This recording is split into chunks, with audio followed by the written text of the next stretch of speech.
Alguns filmes não esperam para impressioná-lo até a metade. Eles te surpreendem desde o primeiro quadro. Os melhores diretores sabem que a cena de abertura não é apenas uma porta de entrada para uma história. É uma declaração de guerra à sua capacidade de atenção. Então, deixe-me perguntar, quando foi a última vez que um filme te prendeu instantaneamente? Hoje, vamos mergulhar em 15 aberturas tão ousadas, tão inesquecíveis, que não apenas iniciaram o filme, mas fizeram história no cinema. Crepúsculo dos Deuses, 1950. Um homem morto flutuando de bruços em uma piscina de Hollywood narra sua própria história. Foi assim que Billy Wilder decidiu começar Crepúsculo dos Deuses. Esqueça introduções suaves ou um desenvolvimento lento, Wilder foi direto ao ponto. Joe Gillis, um roteirista fracassado, nos conta como acabou de cara na água clorada. E de repente, você não está perguntando quem o matou, mas como a história se desenrola até esse final assombroso. O feito técnico daquela cena inicial na piscina por si só merece aplausos. A equipe de Wilder colocou um espelho enorme no fundo da piscina para capturar a perspectiva assustadora de Gillis. Não era apenas um truque, era uma metáfora visual. Hollywood adora prometer glamour, mas aqui estava um reflexo de sua realidade mais cruel, afogando seus sonhadores. E a narração? Revolucionária. Um homem morto falando sobre seu próprio destino pode parecer absurdo no papel, mas Wilder sabia que isso quebraria as regras da maneira certa. O cinismo na voz de Gillis conectava-se diretamente com o público que já suspeitava que Hollywood devorava as pessoas e as descartava. É por isso que ainda atinge como um soco no estômago. O brilho dessa abertura está em sua honestidade. Diz logo de cara que esta história não termina com brindes de champanhe e tapetes vermelhos. Termina em tragédia. Ao começar com a morte, Wilder transformou o gênero de mistério de assassinato e garantiu que Sunset Boulevard seria lembrado como um dos comentários mais ousados sobre a fama já filmados. A Marca da Maldade, 1958. Orson Welles não apenas criou uma cena de abertura, ele coreografou uma dança entre câmera, caos e destino. O filme começa com uma bomba colocada no porta-malas de um carro, e a partir daí, Welles inicia um dos planos sequência mais lendários do cinema. Por 3 minutos e meio, a câmera desliza por uma movimentada cidade fronteiriça, serpenteando entre multidões, carros e conversas, construindo uma tensão insuportável. Cada batida tinha que estar em perfeita sincronia. Figurantes acertando as marcas, carros passando no segundo exato, um operador de grua movendo a lente sobre os prédios sem perder um momento. A insistência de Welles no realismo significava que o som não era misturado de forma organizada. Em vez disso, vozes sobrepostas, barulho de rua e música de mariachi colidem em uma parede de ansiedade. Essa autenticidade desordenada faz você se sentir como se estivesse na rua, cúmplice do caos. O verdadeiro gênio, Welles faz você esquecer da bomba. Você fica deslumbrado pelo balé técnico, então quando a explosão finalmente acontece, ela te surpreende 2 vezes.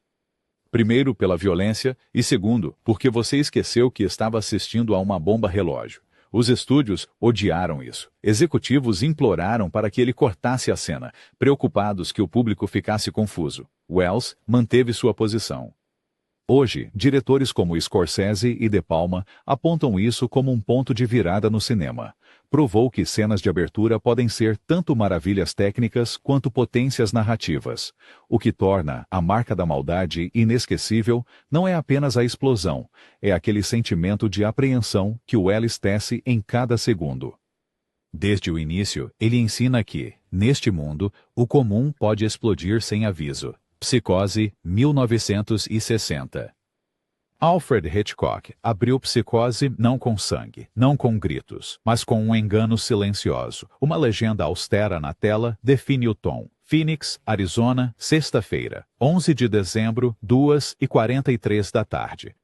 É frio, quase clínico, como um relatório policial. Em seguida, a câmera desliza pelos telhados antes de entrar pela janela de um quarto de hotel, forçando-nos a assistir a um momento privado para o qual não fomos convidados. Essa configuração voyeurística é deliberada. Hitchcock torna você cúmplice. Você se torna o intruso, espiando a tarde roubada de Marion Crane com seu amante, Sam Loomis. À primeira vista, parece um melodrama sobre amor, dinheiro e obstáculos ao casamento. Mas Hitchcock não está construindo um romance. Ele está armando uma armadilha. Quando Marion mais tarde rouba dinheiro, você assume que está assistindo a uma história de crime convencional. Amantes, um roubo, talvez uma fuga que deu errado. Em vez disso, Hitchcock tira o tapete debaixo do público com uma cena de chuveiro agora lendária que termina a história de Marion abruptamente. Mas essa reviravolta brutal funciona apenas porque a cena de abertura nos faz acreditar que esta era a história dela. Os críticos elogiaram a abertura por seu realismo semelhante a um documentário. Esse carimbo de data e o tom tranquilo fizeram o filme parecer autêntico, quase real demais. O que é exatamente por isso que o horror que se segue é tão devastador. Hitchcock transformou a normalidade em uma arma.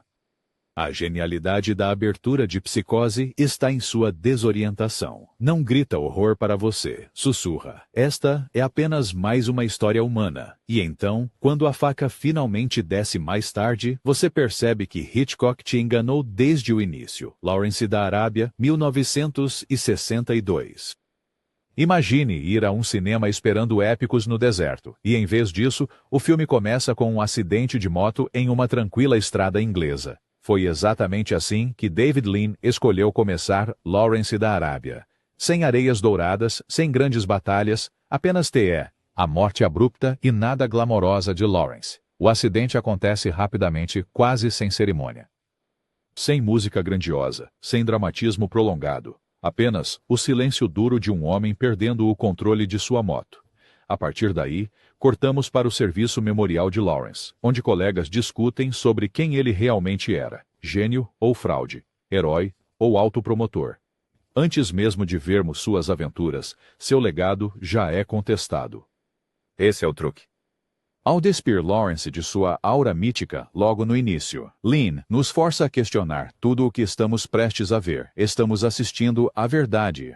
Ou uma lenda criada pela memória. A abertura estabelece o tema central, a diferença entre o homem e o mito. Tecnicamente, o acidente foi filmado com câmeras de mão, conferindo-lhe um realismo semelhante ao de um documentário. Parece cru, não romantizado, e essa honestidade molda como percebemos Lawrence pelo resto do épico de 4 horas. Em vez de começar com glória, o filme começa com mortalidade. Foi uma inversão ousada da tradição épica. A maioria dos filmes começa com a ascensão de um herói. Lean começou com o fim de um herói. É por isso que Lawrence da Arábia é mais do que apenas um espetáculo. É um quebra-cabeça psicológico sobre como as lendas são construídas, e tudo começa com aquele acidente silencioso e mortal. O Falcão Maltês, 1941. John Huston conhecia o poder de uma boa lenda. É por isso que o Falcão Maltês começa não com o detetive durão de Humphrey Bogart, mas com uma introdução histórica. Cavaleiros antigos, cruzadas sangrentas e a jornada secular do Falcão Dourado passam pela tela em texto ornamentado. Antes de qualquer personagem aparecer, o objeto de desejo já parece mítico. Então, vem o corte brusco.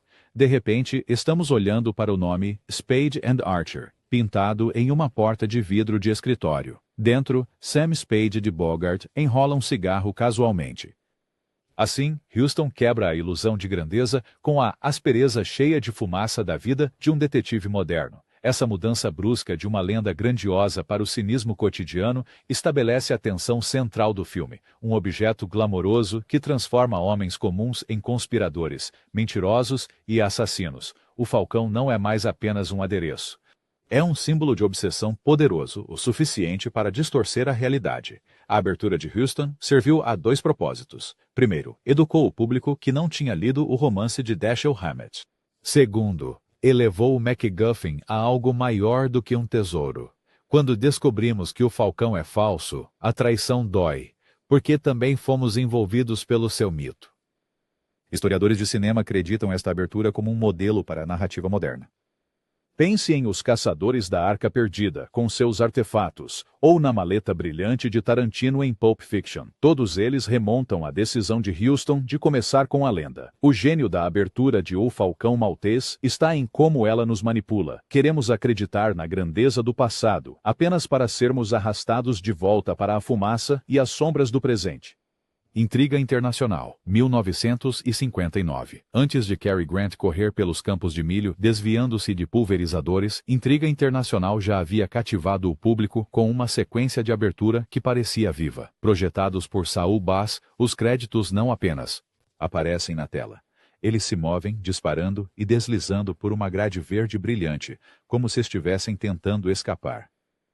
Para 1959, isso foi inovador. Bass foi pioneiro na tipografia cinética aqui, transformando letras em atores. Os nomes não ficavam parados. Eles avançavam na diagonal, disparavam para cima, depois desapareciam, forçando o público a persegui-los. A grade atrás do texto criava uma sutil sensação de paranoia, como estar preso em um quebra-cabeça sem saída. Então, em uma das transições mais suaves do cinema, aquela grade se dissolve nas janelas de vidro de um arranha-céu de Manhattan. De repente, os créditos não eram mais arte abstrata. Eles faziam parte do mundo real. Alfred Hitchcock colaborou de perto com Bass para garantir que a precisão dos gráficos correspondesse ao planejamento meticuloso do filme. Cada linha, cada mudança era intencional, espelhando o tema de identidade equivocada e perseguição implacável que impulsiona a história. Não era apenas estilo por estilo. Esta sequência dizia exatamente que tipo de filme você estava prestes a ver: elegante, moderno, sofisticado, mas constantemente desorientador. Ninguém jamais tinha visto créditos se comportarem dessa maneira antes. Designers desde Maurice Binder de James Bond até programas de TV de prestígio modernos emprestaram da ousada inovação de Bass. O que torna esta abertura lendária é como ela transforma algo que o público antes ignorava, os créditos, em um evento visual. Desde o início, Intriga Internacional não pede educadamente a sua atenção. Ele a agarra, sacode e diz para você prestar atenção, porque o perigo já está em movimento. O Terceiro Homem, 1949. A maioria dos filmes noir começa com ruas sombrias e trompas ameaçadoras. O Terceiro Homem faz exatamente o oposto. Em vez de uma orquestração sombria, o público ouve a cítara de Anton Karas, uma melodia brilhante, quase divertida, tocada em um instrumento que a maioria dos espectadores nunca tinha visto. Essa melodia animada acompanha a narração que explica o estado dividido e dominado pelo mercado negro de Viena após a Segunda Guerra Mundial. A princípio, parece um desajuste. Por que combinar música folclórica alegre com uma cidade afundada em corrupção? Mas esse contraste é a arma secreta. A cítara não nega a decadência de Viena. Ela a ridiculariza, dançando sobre o cinismo com um sorriso torto. O diretor Carol Reed encontrou Karas tocando em um jardim de vinhos e soube imediatamente que o som de Viena não era de cordas ou metais. Foi este estranho instrumento caseiro que podia soar tanto inocente quanto astuto. O resultado foi mais do que apenas um tema de fundo. A cítara tornou-se um personagem incorporando as contradições da Europa pós-guerra, o charme do velho mundo mascarando o oportunismo sombrio. Críticos inicialmente descartaram como sendo leve demais para o tema, mas o público discordou. O tema de Terceiro Homem de Karas tornou-se um sucesso internacional, liderando as paradas e vendendo milhões.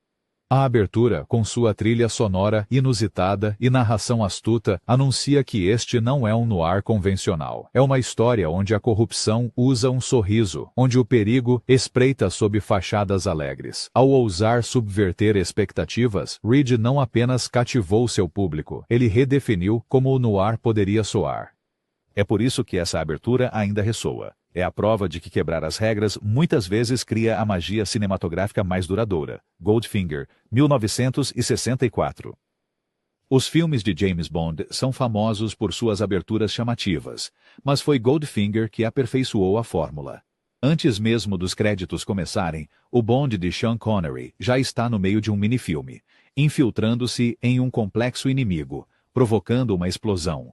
E, em um gesto inesquecível, tirando um traje de mergulho para revelar um smoking impecável por baixo. Essa imagem sozinha dizia tudo sobre Bond, um homem igualmente à vontade, explodindo coisas e bebendo champanhe. E então veio a frase de efeito que selou o acordo. Após eletrocutar um assassino, Connery sorri e diz: chocante. Positivamente chocante. É puro Bond, violência mortal pontuada por um humor seco. O que torna essa abertura brilhante é que ela é completamente desvinculada do enredo principal do filme. O diretor Guy Hamilton queria que a primeira cena fosse uma aventura autônoma, um prólogo que estabelecesse o mundo de Bond antes que a história realmente começasse. Essa aposta valeu a pena. O público adorou tanto que o espetáculo independente, a abertura tornou-se uma parte permanente da franquia. Tecnicamente, o truque do traje de mergulho para o smoking foi mais difícil do que parecia. A equipe congelou o traje de mergulho para que parecesse seco. Depois filmou a revelação do smoking ao contrário, para que o tecido caísse perfeitamente. Foi magia do cinema construída com detalhes meticulosos. A abertura de Goldfinger redefiniu o que o público de blockbusters espera. Não se tratava apenas de começar a história, mas de entregar fogos de artifício logo de início. Esse DNA está presente em todos os filmes de Bond desde então, sem mencionar imitadores como Missão Impossível. Simplificando, Goldfinger não apenas abriu um filme, mas abriu todo um manual de como empolgar uma audiência em 3 minutos. Dr. Strangelove, 1964. Somente Stanley Kubrick poderia transformar a guerra nuclear em uma história de amor distorcida. A abertura de Dr. Strangelove mostra bombardeiros da Força Aérea dos Estados Unidos reabastecendo no ar. No papel, é uma filmagem militar rotineira. Na tela, é tudo menos isso. Ao som de um arranjo sonhador e romântico de When Johnny Comes Marching Home, os aviões se conectam e se separam em movimentos lentos e deliberados. A imagem é estranhamente terna, quase como um abraço. É absurdo, é surreal e é inconfundivelmente sarcástico. Kubrick transforma um símbolo do poder da Guerra Fria em algo ao mesmo tempo mecânico e perturbadoramente íntimo. Isso não foi fácil de filmar. Os militares dos Estados Unidos não exatamente estenderam o tapete vermelho para a sátira de Kubrick. A equipe teve que filmar à distância usando lentes longas, o que acidentalmente deu à filmagem uma qualidade nebulosa e onírica. Esse efeito não intencional fez a cena parecer ainda mais surreal, como se tudo fosse uma estranha fantasia. O que torna a abertura inesquecível é a mudança brusca de tom. Em vez de patriotismo exaltante, você recebe ironia. Em vez de glória, você recebe ridículo. A justaposição diz imediatamente que tipo de filme você está assistindo. Um que ri das próprias instituições que está retratando. Os críticos da época estavam divididos, mas a sequência se tornou icônica. É uma aula magistral de sátira. Pegue algo sério, tire-lhe a dignidade e deixe a absurdidade falar por si mesma. Kubrick não apenas começou com aviões, ele começou com um desafio, um aviso de que, neste mundo, a destruição não é solene, mas ridícula, e uma vez que você aceita isso, está pronto para a loucura que se segue. 2001, Uma Odisseia no Espaço, 1968. Poucos diretores tiveram a audácia de abrir um blockbuster com silêncio e macacos. Mas Stanley Kubrick fez isso. Por quase 20 minutos, 2001, Uma Odisseia no Espaço não oferece diálogo. Em vez disso, você assiste a hominídeos primitivos sobrevivendo em uma paisagem pré-histórica e hostil. É lento, é paciente e exige sua total atenção. Então, vem o monólito.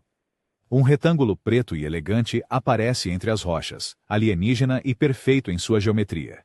Sua presença desperta curiosidade, medo e, por fim, transformação. Quando um dos macacos percebe que um osso pode ser usado como arma, o próprio cinema se transforma. O momento é pontuado por um dos maiores cortes da história do cinema. Um osso lançado ao ar transforma-se perfeitamente em um satélite em órbita milhões de anos depois.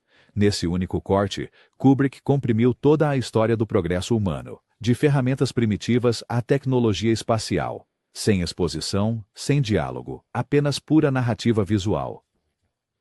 É audacioso, quase arrogante, mas funciona. Na época, muitos críticos ficaram perplexos. Alguns chamaram de entediante, outros de genial. Mas o que é inegável é a sua influência. Diretores como Terrence Malick e Denis Villeneuve perseguiram o tipo de poder meditativo e sem palavras que Kubrick liberou nesses primeiros 20 minutos. A abertura de 2001 não é apenas uma introdução, é uma lição de filosofia. Ela te obriga a confrontar a evolução, a tecnologia e o destino sem uma única palavra falada. Não é entretenimento no sentido tradicional. É cinema como um grande sermão visual sobre o que significa ser humano.